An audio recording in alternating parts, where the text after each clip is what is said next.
Take a look at this empty stretch of high desert on the Nevada-Oregon border.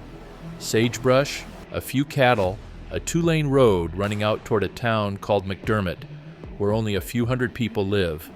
For most of the last 100 years, nothing happened here. Now look again. The ground under this forgotten cattle range holds the largest deposit of lithium ever found on Earth. More of it than Bolivia's famous salt flats. The ground geologists spent decades calling the biggest lithium source in the world. 20 to 40 million tons of the metal inside every electric car, every phone, every laptop battery on the planet, sitting in the dirt of one of the emptiest corners of Nevada. There's enough down there to loosen China's grip on the one resource the modern world can't run without. So how did the biggest battery metal find on the planet sit under a cattle ranch, ignored for 50 years? And why are people fighting in court to stop anyone from ever digging it up? Here's what pulled us in. This isn't some maybe someday theory. General Motors, the car company, has already sunk more than $600 million into this exact patch of desert, and the U.S. government has backed the project with a loan of more than $2 billion. Two of the biggest players in America are betting that kind of money on an empty cattle valley. And to see why, we have to go back about 16 million years to one of the most violent events this continent has ever seen. Underneath this spot sat a hotspot, a plume of molten rock pushing up from deep inside the earth. That same hotspot is still burning today. It's the one that now sits under Yellowstone. North America has been drifting slowly southwest over it for millions of years, and back then, it was parked right here. When it blew, it emptied an ocean of magma, and the ground collapsed into a bowl almost 30 miles across. Geologists call it the McDermitt Caldera. A lake filled that bowl, and over hundreds of thousands of years, ash and mud settled on the bottom and hardened into clay. The magma that fed all of it had been loaded with one particular element, and as the clay formed, it soaked the lithium up like a sponge. What's left today is a bed of lithium-rich clay across the floor of a dead volcano worth, by some estimates, around $1.5 trillion. Here's how big that is. For years, the biggest known lithium source on the planet was Bolivia's Salar de Uyuni, a vast salt flat holding around 23 million tons. Argentina's entire national reserves come in around 20 million. This one crater in the Nevada desert runs to 40 million tons at the top end, beating them both. And the timing couldn't be sharper. The world's hunger for lithium is set to climb many times over in the next 15 years as cars go electric. Whoever controls a supply this big controls a piece of the future of driving itself. Which raises the obvious question: if it's that big, and it's been sitting here for 16 million years, why did almost nobody know? Why did it get ignored for so long? The answer is the clay. Almost all the lithium the world actually uses comes from one of two places: salty underground water in South America, which you pump up and let evaporate, or hard rock in Australia, which you crush and cook. This deposit is neither. The lithium here is trapped inside clay, and clay was always the awkward, expensive option nobody could make pay. High readings out here go back to the 1970s. Companies looked at the numbers, worked out the cost of pulling metal out of that clay, and walked away every time. So the largest lithium deposit on Earth sat in plain sight for half a century, written off as more trouble than it was worth.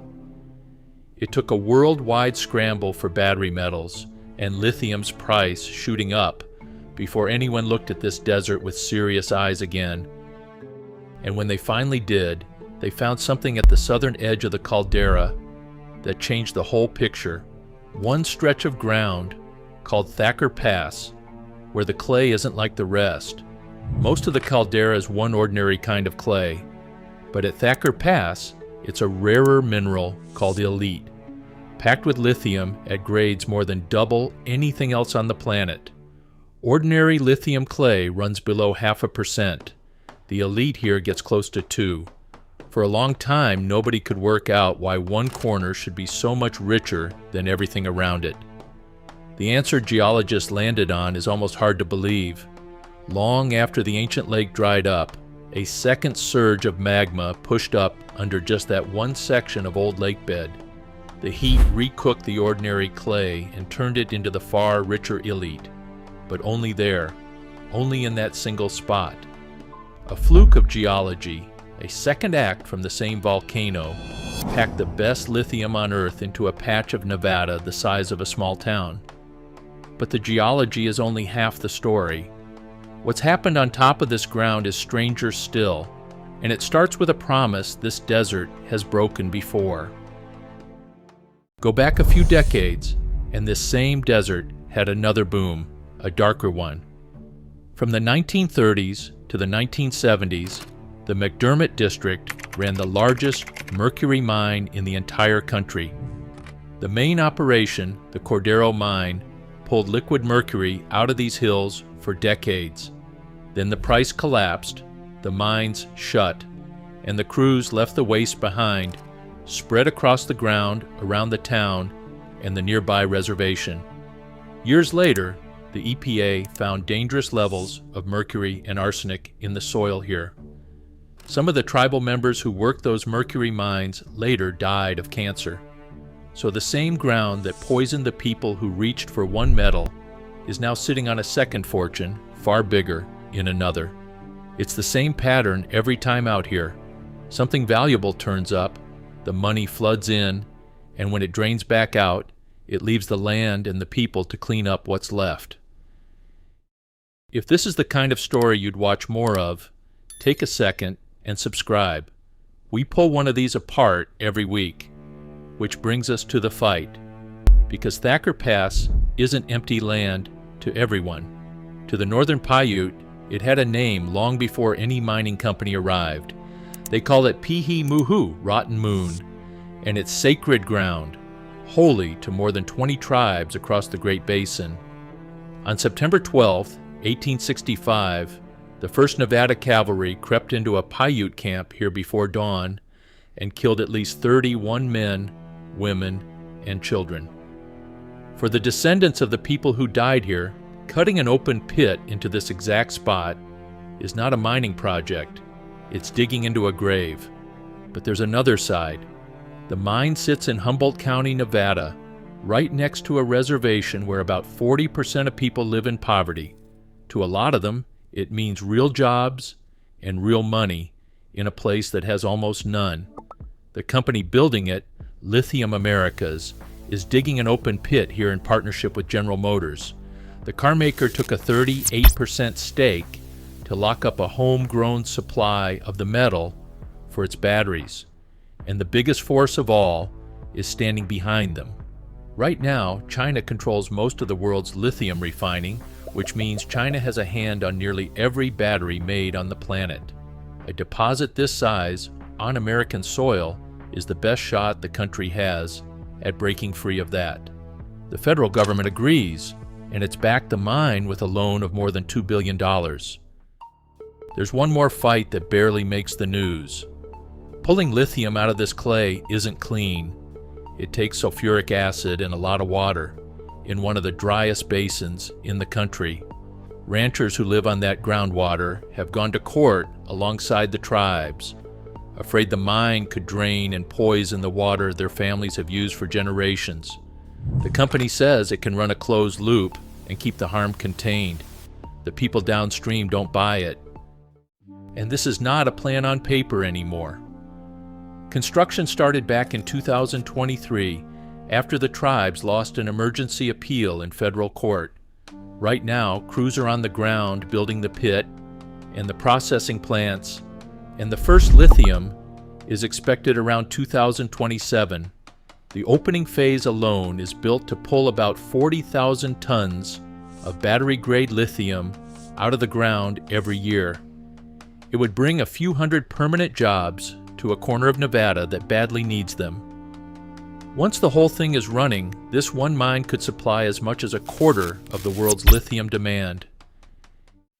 And here's the part that should make you look at that empty desert differently. Everything we've talked about, the 20 to 40 million tons, the $1 trillion figure, the richest lithium clay on Earth, almost all of it comes from the southern rim alone. The lithium-rich zone has only really been mapped across the bottom half of the Caldera. The whole northern half, stretching up into Oregon, has barely been drilled. Nobody knows yet what's underneath it, and Thacker Pass is only the first cut. The same Caldera already has several more lithium mines, and even a uranium mine being planned around its edges.